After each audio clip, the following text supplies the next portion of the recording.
वासुदेवाय हरये परमात्मने प्रणत क्लेशनाशाय गोविंदाय नमो नमो।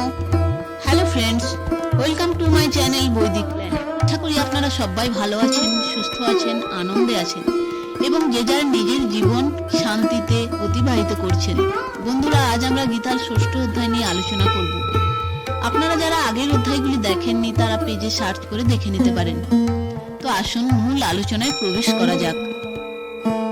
ভোগ বুদ্ধিতে ভোগ্য পদার্থ সংগ্রহের ইচ্ছা শূন্য, আকাঙ্ক্ষা রহিত এবং সংযত চিত্ত ও সংযত দেহ যোগী একাকী নির্জন স্থানে স্থিত হয়ে সর্বদা মনকে পরমাত্মায় স্থিত রাখবেন। অর্থাৎ তিনি ধ্যান যোগের অধিকারী, যিনি নিজ সুখভোগের জন্য বিভিন্ন বস্তু সংগ্রহ করেন, যার মনে ভোগের কামনা নেই এবং যার শরীর ও অন্তঃকরণ বশীভূত। অর্থাৎ ধ্যান যোগের সাধকের একমাত্র উদ্দেশ্য পরমাত্মাকে লাভ করার জন্যই হবে, লৌকিক সিদ্ধির জন্য নয়। অর্জুন পাপকে ভয় পেতেন, যুদ্ধকে নয়। তার যুদ্ধের থেকে বেশি ছিল নিজের কল্যাণের চিন্তা। তাই কল্যাণের যত মুখ্য সাধন আছে সেসব ভগবান গীতায় বর্ণনা করেছেন। তাই গীতা মানুষ মাত্রেরই কল্যাণের পথ প্রশস্ত করে। পবিত্র স্থানে ক্রমশ পুষ মৃগচর্ম এবং তার উপর বস্ত্রাবৃত করে আসন স্থাপন করবে। সেই আসন যেন অতি উচ্চ বা অতি নিম্ন না হয়, এইভাবে নিজ আসন স্থিরভাবে স্থাপন করবে। সেই আসনে উপবেশন করে চিত্ত ও ইন্দ্রিয়াদির ক্রিয়াকে বশীভূত করে মনকে একাগ্র রেখে অন্তঃকরণ শুদ্ধির জন্য যোগ অভ্যাস করবে। শরীর, মস্তক এবং গ্রীবা সোজা নিশ্চল ভাবে রেখে এবং অন্যদিকে না তাকিয়ে নিজ নাসিকার অগ্রভাগে দৃষ্টি নিবিষ্ট করে স্থির হয়ে বসবে। যিনি প্রশান্ত চিত্ত, ভয় রহিত এবং ব্রহ্মচর্যশীল এরূপ সতর্ক যোগী মনকে সংযত করে, আমাতে চিত্ত নিবিষ্ট করে মতপরায়ণ হয়ে স্থিত হবে। অর্থাৎ যার অন্তঃকরণ রাগ দেশজনিত দ্বন্দ্ব থেকে মুক্ত, শরীরে আমি আমার ভাব না থাকায় যিনি ভয় শূন্য এবং ব্রহ্মচারীর নিয়ম পালনে যিনি রত, তিনি ধ্যান যোগের অধিকারী। ধ্যান যোগী সজাগ থেকে মনকে সংসার থেকে সরিয়ে ভগবানে নিবিষ্ট করবেন। তিনি ভগবত পরায়ণ হবেন, অর্থাৎ ভগবত প্রাপ্তি ভিন্ন তার যেন অন্য কোনো উদ্দেশ্য না থাকে। মন নিয়ন্ত্রণকারী যোগী মনকে এইভাবে সর্বদা পরমাত্মায় স্থিত করে আমাতে যে নির্বাণ রূপ পরম শান্তি আছে তা প্রাপ্ত হন। হে অর্জুন, এই যোগ দ্বারা অত্যধিক ভোজন করেন বা যারা একান্ত অনাহারী কিংবা যারা অতিশয় নিদ্রালু বা অতি জাগরণশীল তাদের দ্বারা সিদ্ধ হয় না।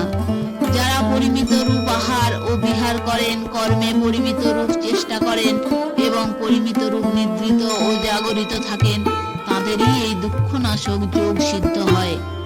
বশীভূত চিত্ত যখন নিজ স্বরূপে অবস্থান করে এবং সকল পদার্থে যোগী কামনা শূন্য হন, তখন তাকে যোগ সিদ্ধ বলা হয়। নিষ্কম্প বায়ুর স্থানে যেমন আলোর শিখা চাঞ্চল্য রহিত হয়ে থাকে, যোগাভ্যাসকারী সংযত চিত্ত যোগীর চিত্তেরও সেই রূপ উপমা দেয়া হয়।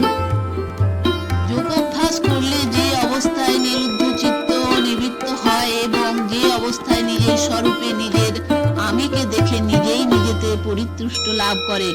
দ্বিতীয় অধ্যায়ের ৫৫তম শ্লোকে কর্মযোগের দ্বারা যে তত্ত্বপ্রাপ্তির কথা বলা হয়েছে, এখানে ধ্যান যোগের দ্বারা সেই তত্ত্বপ্রাপ্তির কথাই বলা হয়েছে। কর্মযোগের এবং ধ্যান যোগের দ্বারা প্রাপণীয় তত্ত্ব এক হলেও ধ্যান যোগের দ্বারা তত্ত্বপ্রাপ্তি আয়াসপূর্বক এবং বিলম্বে হয় এবং তাতে যোগ ভ্রষ্ট হওয়ার সম্ভাবনা থাকে, কারণ ধ্যান যোগ করণ সাপেক্ষ। যে সুখ আত্যন্তিক, অতীন্দ্রিয় ও বুদ্ধিগ্রাহ্য এবং যে অবস্থায় এই সুখ অনুভূত হয় তথা যে সুখে স্থিতি লাভকারী ধ্যান যোগী সেই তত্ত্ব হতে কখনো বিচলিত হন না। ধ্যান যোগী যে অবিনাশী সুখ অনুভব করে তা প্রকৃত জনিত গুণাদির অতীত। তাই সেই সুখে আত্যন্তিক অর্থাৎ সাত্ত্বিক সুখ থেকে বিশেষ, অতীন্দ্রিয় অর্থাৎ রাজসিক সুখ থেকে বিশেষ এবং বুদ্ধিগ্রাহ্য অর্থাৎ তামসিক সুখ থেকে বিশেষ বলা হয়েছে। জড়ত্বের সঙ্গে সম্পর্ক থাকলেই মানুষ বিচলিত হয়। ধ্যান যোগীর জড়ত্বের সঙ্গে সম্পর্ক সর্বতোভাবে দূর হয়ে যায় সুতরাং তিনি তত্ত্ব থেকে কখনো বিচলিত হন না। সমাধি থেকে বুত্থানের ন্যায় তার কখনো অবিনাশী সুখ থেকে বুত্থান হয় না। যে অবস্থা লাভ করলে কোনো লাভকে তার অধিক মানাই যায় না, সে অবস্থায় স্থিতি হলে মহাদুঃখ থেকেও বিচলিত করা যায় না।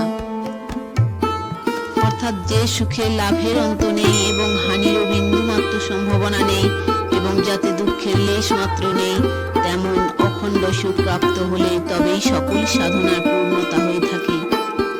যে অবস্থায় দুঃখের সংযোগী বিয়োগ হয়েছে তাকেই যোগ বলে জানবে।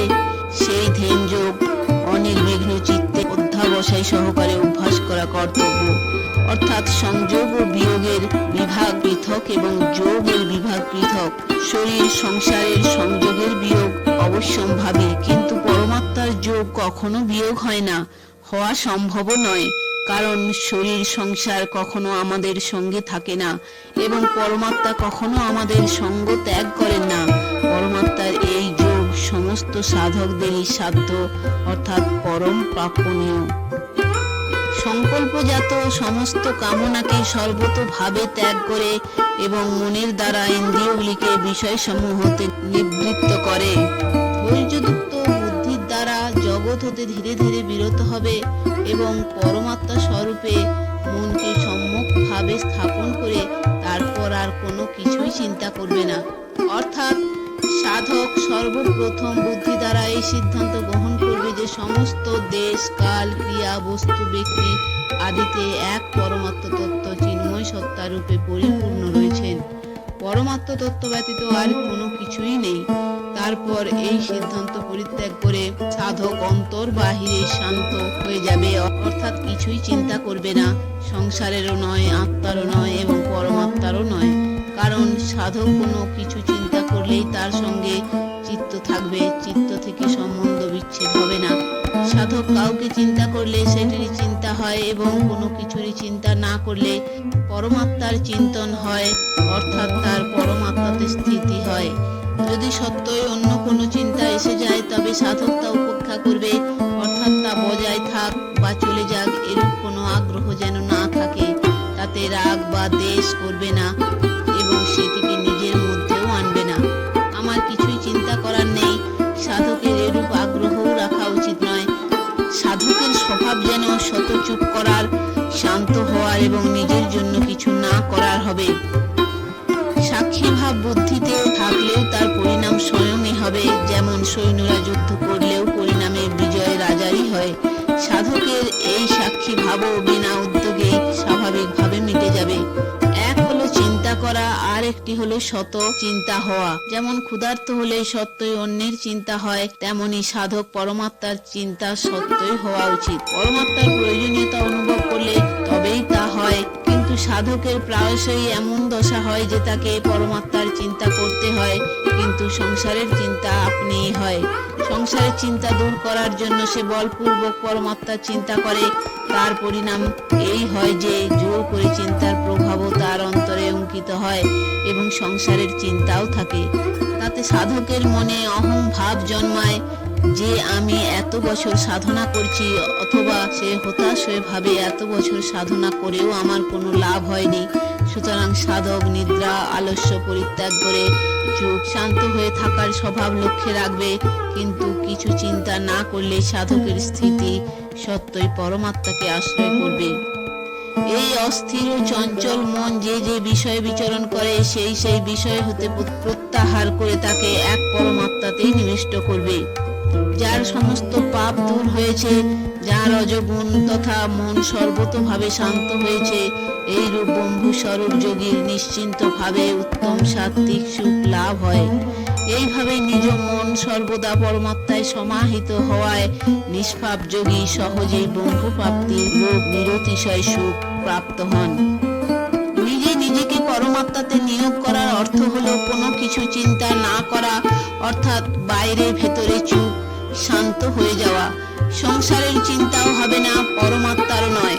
কোনো কিছু চিন্তা না করলে সাধকের স্থিতি সত্যই পরমাত্ম তত্ত্বে হয়। মনকে পরমাত্মাতে নিয়োগ করা করণ সাপেক্ষে সাধন এবং নিজেকে পরমাত্মায় লাগানো করণ নিরপেক্ষ সাধন। করণ নিরপেক্ষ সাধনে জড়ত্বের সঙ্গে বিন্দু মাত্র সম্বন্ধ থাকায় সাধক সহজেই পরমাত্মাকে প্রাপ্ত করে, কিন্তু করণ নিরপেক্ষ সাধনে পরমাত্মার প্রাপ্তি কষ্টসাধ্য হয়।